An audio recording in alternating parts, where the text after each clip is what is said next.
Hi guys. Today I was doing a little bit of cleaning in my studio and I'm having some issues with storage as far as some of my larger stencils go. This was a stencil that was in the back of a paper book, I believe. So it's an odd size because it's just big, and I keep the rest of my stencils in a filing cabinet, so I need to figure out something to do with the larger ones so that they stay nice, because this one's getting, there's pieces that are ripped off of it, and it's really flimsy, and it's just hard to use. You can't use, like thicker mediums on here because it would just rip this, this paper. So anyways, what I'm gonna do really quick today is, before I find a place for it to store, I'm going to hit it with a couple rounds of some Mod Podge, front and back, probably, a few. I'm thinking I'm going to need to do at least 3 passes, if not more. I just want to give it a stiffness so it's not easily torn or pulled apart, and it will be a little more useful than with thicker mediums like gesso and modeling paste. So anyways, just want to do a little quick video to show you how quickly you can fix and improve one of these cheaper stencils. So let's see if first things first, although it's not a perfect stencil anymore, it's missing some pieces, and it's not symmetrical anymore. I still obviously want to keep it, so I'm going to fix what I can fix, and just make do, because most of the time when I use a stencil anyhow, I'm not using the entire stencil. So although I did use this stencil on some painting that I did on my deck,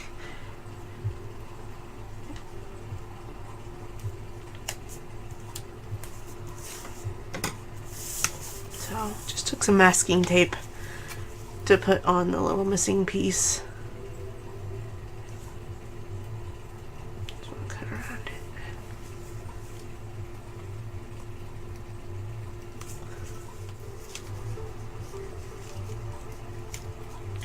I'll just take an X-Acto knife to this spot right here just to get a little bit closer, but for now it works. And go ahead and do the same here with this one. Just is torn apart here, easily fixable. Alright, so that looks like most of the tears.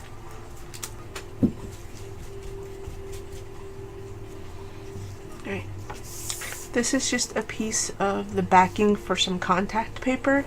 I get my contact paper at the Dollar Tree.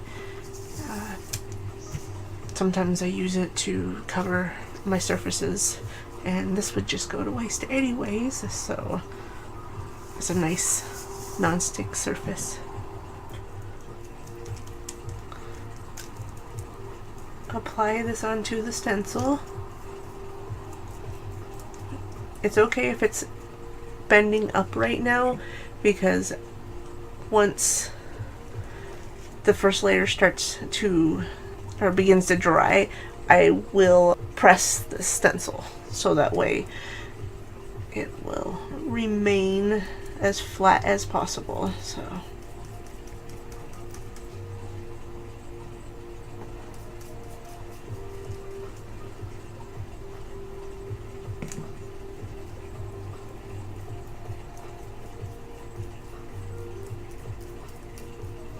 I've gotten many stencils this way where they have either been in the back of a book, or I found them at a thrift store ripped up.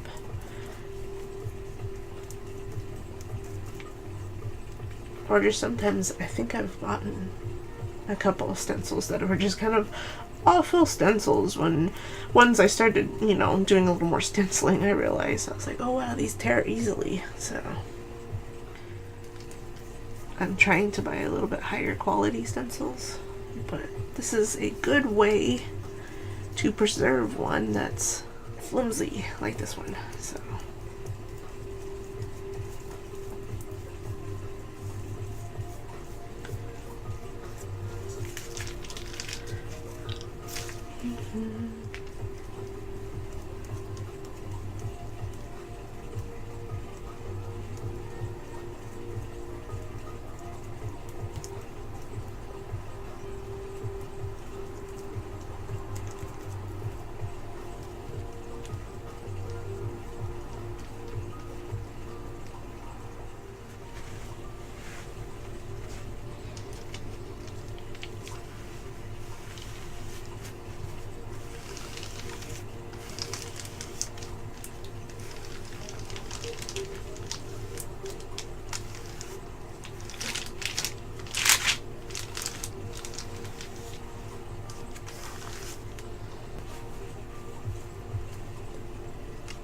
you'll want to clean really well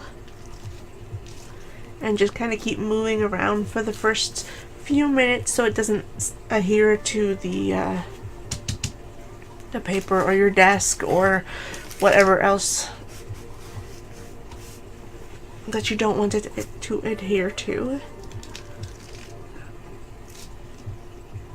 And even after this first layer, it's gonna be much more easier to maneuver. It's gonna have a rigidity to it that's gonna make it less prone to tear again.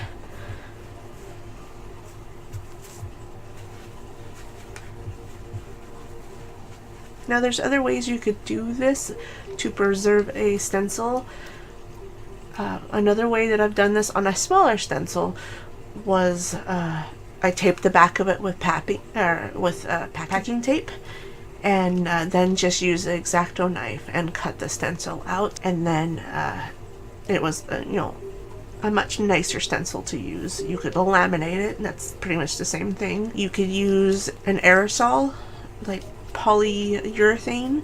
You could go outside and spray it, let it dry, spray it, let it dry. You're not going to get the rigidity that you're going to get from, you know, using Mod Podge or just glue and water, but it will work.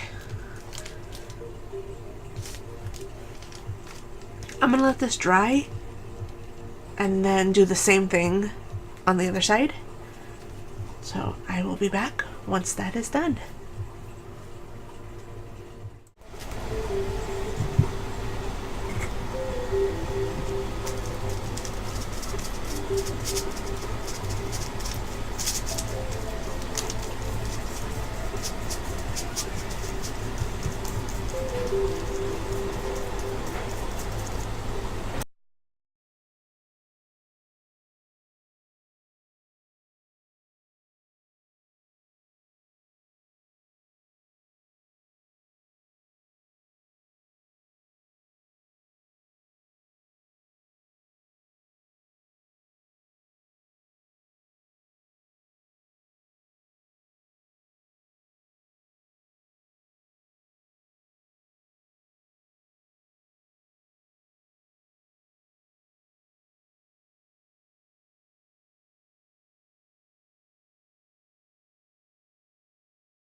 And there we go. Each side has 3 coats of Mod Podge. Each time applying it and letting it dry completely. We taped up some of the edges and some of the split parts. And now this stencil is much sturdier and much more rigid than it used to be. This will be a lot easier to use with any thicker mediums, which I really like to do on canvases. And this is going to be a lot easier to store now without it getting crumpled up or torn. So I hope you go out and rummage around your stash and find some of these stencils that need a little love, need a little bit of work, because they can once again be great stencils. And anything with like this type of design is so nice because you can use so many different parts of it for different sorts of elements in your canvas work or your journal work, or really whatever you're doing. Like I had mentioned before, I am painting my deck and or painting on my deck, and I'm doing a giant kind of Zen-tangle scene on it to brighten it up. The stencil I know I'm gonna want to use again out there, so I am happy that I was able to repair it. So let me know if this works for you, and if you have any other ways that you like to repair a stencil. Because this is just Mod Podge, I'm going to hit this with a sealant, and the sealant I'm going to use is Krylon Triple Thick Clear Glaze. I really like this. You can get it off of Amazon. I will try to remember to put a link down below. And yeah, I'll hit this probably once or twice on each side, let it dry, and should be good to go. So thank you for watching, and if you like videos like these and look forward to more art videos, please subscribe to me and leave a comment and say hello.